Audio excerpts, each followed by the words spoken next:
E aí galera, tamo aí pra mais um vídeo, review do capítulo 123 de Shingeki no Kyojin, o começo do fim, tanto dentro do mangá quanto fora do mangá, porque esse capítulo marca um novo volume, então pode muito bem ser o caso desse ser o último. Pode ser, porque aí a gente tem mais 3 capítulos aí até a conclusão, já que a gente tá no clímax absoluto. Eu não sei se eles vão conseguir arrastar por mais um volume que seriam mais 4 capítulos. Pode ser, ainda pode ser o caso, pode ainda considerar essa possibilidade, mas também pode ser já que termine nesse. Se terminar nesse, aí meu amigo, já dá aquela vontade até de chorar, já dá até aquela vontade de chorar, de pensar que pode estar tão próximo esse final. Mas vamos lá começar a falar desse capítulo, que tem muita coisa pra falar aqui desse capítulo. Primeiro, esse foi um capítulo dividido em 2 partes. A primeira parte ela foi basicamente um flashback, como foi a chegada da tropa lá no reino de Marley, como foi, né, a interação entre esses personagens em conhecendo um novo mundo, conhecendo diferentes pessoas. E depois a gente teve mais pro meio do capítulo a volta pro presente, onde foi toda a bosta jogada no ventilador e a gente vê as consequências disso, o que já tá começando a acontecer. Então, muita gente começou a se questionar nessa primeira parte do capítulo se ela foi realmente necessária, por que, cara? Por que? Muita gente considerando uma enrolação. E até de certa forma, pra dentro da história, né, pro propósito dentro da história, realmente dá pra ser questionado isso, porque serve pra preencher uma certa lacuna de curiosidade pra gente saber como as coisas aconteceram, como os personagens chegaram lá no reino de Marley, como foi a interação mesmo dos personagens, como foi, né, as consequências daquilo, como foi o andamento, cada passo a passo, né, que eles tiveram lá no reino de Marley, enquanto, né, até as consequências do Eren ter se desvinculado do grupo temporariamente e aí ter ocasionado tudo aquilo lá naquele evento mundial, né, com todos aqueles líderes que estavam lá presentes. A gente sabe como é que foi.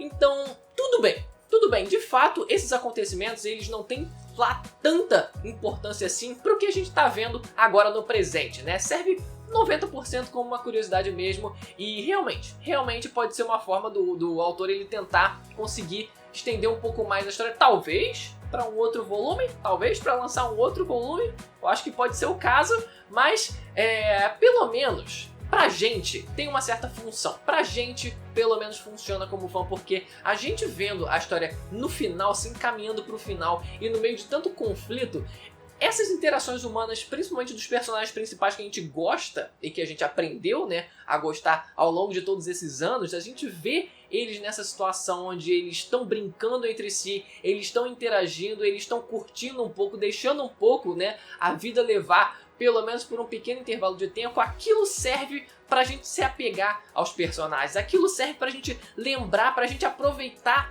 esses últimos momentos com os personagens, porque tá acabando. Então, se fosse considerar a principal função mesmo dessa parte do capítulo, eu diria que pelo menos esse trecho onde eles realmente chegam, né, lá na ilha, né, no caso no reino de Marley, esse seria o principal propósito. Mas claro, pode no fim das contas também servir como uma forma de extensão aí do mangá pra quem sabe durar mais um volume aí pra frente. E essa interação foi de fato bem engraçada, porque a gente viu o pessoal conhecendo um carro, que diabos é um carro, o pessoal se confundindo um carro com um animal, achando que um carro era de fato um animal, um cavalo, ou uma vaca, ou qualquer animal que seja, que servisse como uma forma de transporte, e cara, o negócio completamente inanimado ali, mas o pessoal achando que era um animal de alguma forma, eles experimentando sorvete.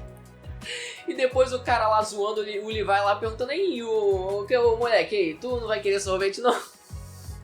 O Levi com o auge dos seus de 1,20 m lá perguntando como é que é.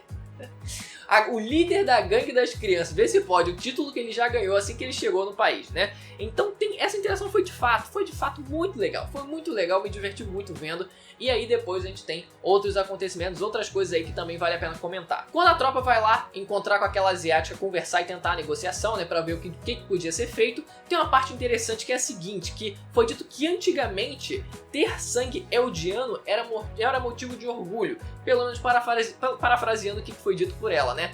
Então é curioso observar isso, porque agora o que acontece é justamente o contrário. Os eldianos, eles sofrem racismo, eles são vistos como uma raça inferior e uma raça que deve ser exterminada, né? Mas nem sempre foi assim, olha só, né? No passado, por mais que obviamente, né, o Império Eldiano ele também fosse autoritário, tivesse saindo, destruindo e dizimando um monte de gente, pelo menos o reino de Marley, né? Não vou dizer aqui o mundo inteiro, mas no caso ali na perspectiva que a gente tem, né, que a gente conhece agora dos fatos, pelo menos o reino de Marley, eles conseguiram investir, conseguiram quase que extinguir aquele reino, né? A gente não sabe o resto do mundo, pode ser que eles tenham ocasionado algum mal pro resto do mundo, mas isso aí, né? Isso aí já talvez seja manipulação, já seja aquela parte do exagero que a gente sabe. Mas ainda assim era um motivo de você se orgulhar. Então olha só como é que as coisas se inverteram ao longo desses anos, né? Antigamente era um orgulho e agora é uma vergonha, né? Até pelos próprios Eldianos que vivem lá no campo de concentração do reino de Marley. Principalmente da perspectiva deles, que eles sofrem o racismo ali diariamente pelo resto do povo. E essa negociação é para eles tentarem uma audiência com a Associação de Proteção aos Eldianos para ver se eles conseguem um lugar no Fórum Internacional. Para, óbvio, eles se mostrarem para o mundo e falarem, olha só, nós somos pessoas normais, tudo bem. As pessoas se transformam em titãs, assim, acontece, né? Coisas da vida. Mas a gente não é nenhum demônio que vocês pensam. Olha só a gente aqui conversando numa boa. Essa era a intenção. Só que depois daquilo a gente vê o que parece ser o Fórum Internacional, ou pelo menos algo parecido, mas que de qualquer forma parece que não deu certo, né? Essa negociação aí foi meio que pulada, não sei se ficou meio... porque eu senti que ficou faltando informação ali, né? Mas aí no final das contas eles só estavam lá, a tropa só tava lá assistindo mesmo o cara lá falando e dizendo que não. Olha só, veja bem, os Eldianos aqui, né, que servem o reino de Marley, etc, e tudo bem, né?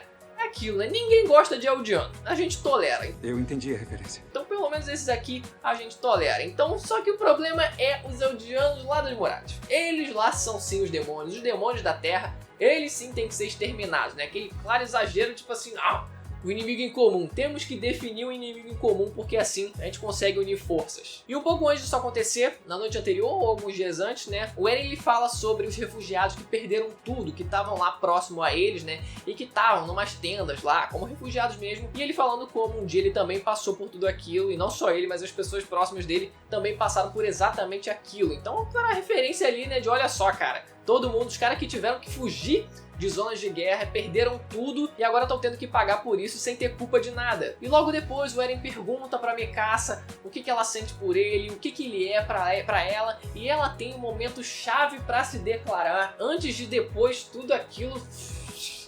Depois dele ir embora, depois de tudo aquilo acontecer, e aí, meu amigo, não tem mais nenhuma brecha pra ela se declarar, né? A não ser depois lá pro final do mangá, quem sabe, né? Quem sabe pode ter a brecha, mas... honestamente, por mais que o pessoal até goste do chip e tal, essas alturas do campeonato, esse amor platônico dela, assim, tá bom. E aí que a gente volta pro presente. Nossa, gente, aí que a gente volta pro presente, meu Deus do céu. Além dos colossais, são várias páginas de colossais naquela cena, vários colossais que não falam de página. Eu queria muito... é claro que, porra, olha o tamanho das muralhas, né? Não, seria bacana se a gente tivesse um plano aéreo com todas as muralhas quebradas e uma porrada de colossal ali andando, mas é tanto colossal, é um espaço tão gigantesco que só ia ficar um monte de formiguinha de colossal ali na imagem aérea, né? Esquece essa ideia, foi meio bosta. Mas junto desses colossais a gente vê o Eren transformado. E o Eren parece aquele dinossauro, meu amigo, que tem aquele exoesqueleto, não sei o nome não, tá na imagem aí. Com aquele exoesqueleto que na verdade é só um esqueleto, né? É só um esqueleto, mas que, cara... o bagulho é imenso. Imenso. Meu, eu chuto ali 1 km. No mínimo 1 km de comprimento ali. Porque se for comparar ali com o tamanho dos colossais que estão mais próximos dele ali... claro que o Eren ele não tá nem em pé. Se fosse em pé ia ficar muito mais claro. Daria pra fazer até a reguinha lá, botar um colossal em cima do outro ali pra medir. Mas cara, colossal ali com 60 metros... vamos dizer aí que 1 quilômetrozinho aí, pelo menos, pro tamanho do Eren. O bicho tá muito gigantesco. Mas tá muito gigantesco mesmo. E o Eren, ele começa a falar telepaticamente com os súditos de Ymir. E os caras começam a pensar assim, caralho, o que tá acontecendo? O Eren tá falando com a gente, mas ao mesmo tempo que ele tá falando com a gente parece que foi pra dentro dos caminhos. A gente tá todo mundo dentro dos caminhos, todo mundo ali, tá ligado? Foi uma cena bem legal ali, tipo, como se eles espiritualmente estivessem, né, em outra dimensão, que provavelmente é o caso, né? Dá pra definir dessa forma mesmo, mas eles veem pela primeira vez como é, tá? Tipo, todo mundo fica meio perdido, e a gente vê o próprio Reiner também, tipo, caralho, mano. O comentário engraçado que eu vi, o Reiner pensando assim, cara, mano, não consigo morrer de jeito nenhum, o cara vai me deixar vivo mesmo. Vai deixar todos os Eldianos vivos e não vou conseguir me matar de jeito nenhum. E o Eren dizendo que os titãs vão esmagar o mundo inteiro, com exceção com o pessoal ali de dentro das muralhas da ilha de Parades, né? Com exceção daquela galera. Ele vai exterminar o mundo inteiro. E aí que entra o dilema, cara. O Eren tá certo, o Eren tá errado, mas antes disso, galera, o rosto do Eren. O rosto do Eren ali, que eu acredito que seja, né, o próprio rosto dele mesmo e não o rosto do Titã, porque tem as marquinhas, né, bem característica do humano que tá dentro do Titã. Então acredito que aquela seja a cara dele mesmo dentro do Titã, mesmo que o Titã ali no resto do corpo só tenha aparentemente ossos mesmo, né. Só que mesmo assim aquela cara dele parece até uma fanart de tão bizarra que tá muito diferente, o bicho não tá puro. Esse Eren não tá puro não, tá com alguma coisa aí, tá com alguma coisa diferente aí no corpo dele. Mas aí que entra o dilema. Ele passou dos limites ou ele tá na razão? É aquilo.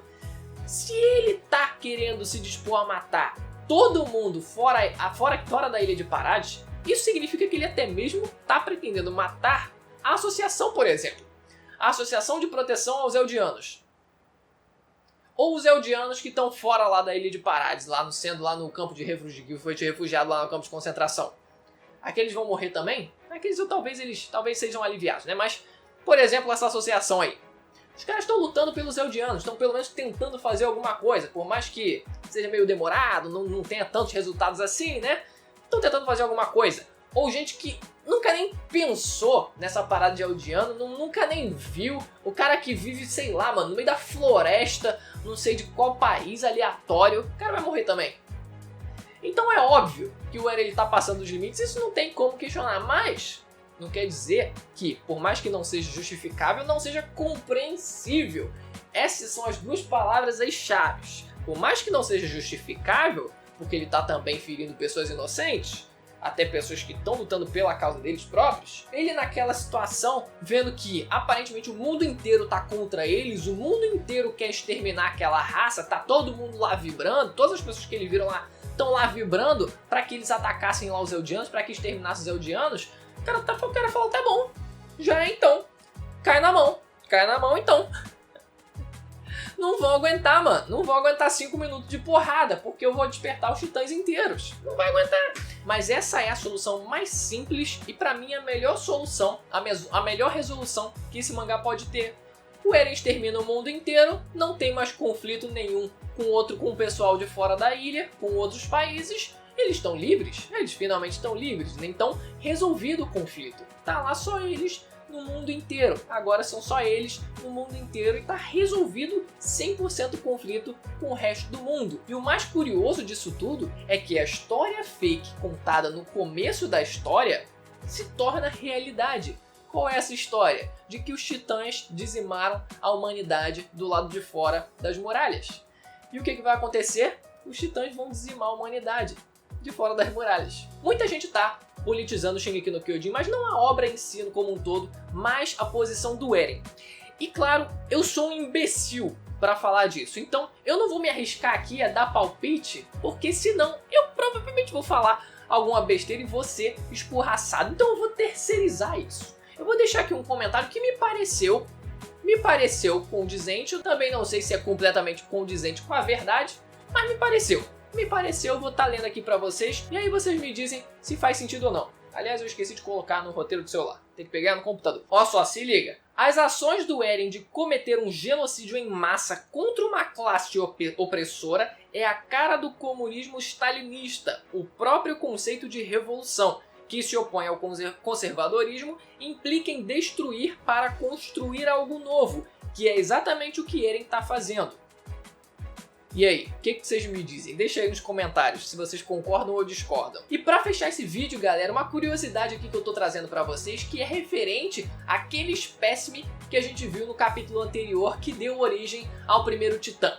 Muito provavelmente, esse espécime é originado em um da vida real, que carrega o nome de Alucigenia, que na verdade é um gênero extinto de animais do período Cambriano Médio, 500 milhões de anos atrás. E uma curiosidade desse gênero de animais é que uma interpretação alternativa considerou a alucigenia um apêndice de um animal maior e desconhecido. E o que era aquela criatura quando se uniu a Ymir? Era era justamente isso. E outra coisa é que existe uma carta de Yu-Gi-Oh! Chamada Alucigenia, que é na verdade uma carta armadilha. A minha única dúvida mesmo sobre essa criatura é se ela tinha alguma vontade própria, se era algo mais místico dela ter alguma intenção e propósito em se unir a Ymir, tipo assim, tem que ser aquela garota, ou se foi algo aleatório. Era simplesmente um espécime que tinha lá, mas que aleatoriamente se uniu àquela garota. E por que não teria acontecido anteriormente, né? A princípio aquela foi a primeira vez que aquilo aconteceu. Talvez de fato tenha sido um espécime que, assim como na vida real, evoluiu e aí se tornou aquela criatura, né? Mas aí no caso no Shingeki no Kyojin seria uma criatura que teria essas propriedades, né? Além de ser praticamente um parasita, dá alguma mistura química louca aí com o corpo do ser humano e assim transformar em titã. Dá pra ser uma explicação razoável ali, pena que não foi exatamente definida. Mas é isso, galera, mais um mês Shingeki no Kyojin, espero que você tenha gostado do vídeo novamente. Deixa o like se você gostou, se inscreva no canal e ativa o sininho para receber as notificações dos próximos vídeos, no próximo review de Shingeki no Kyojin, do mangá e do anime, quando o anime voltar, beleza? Vou ficando por aqui, até a próxima, tchau!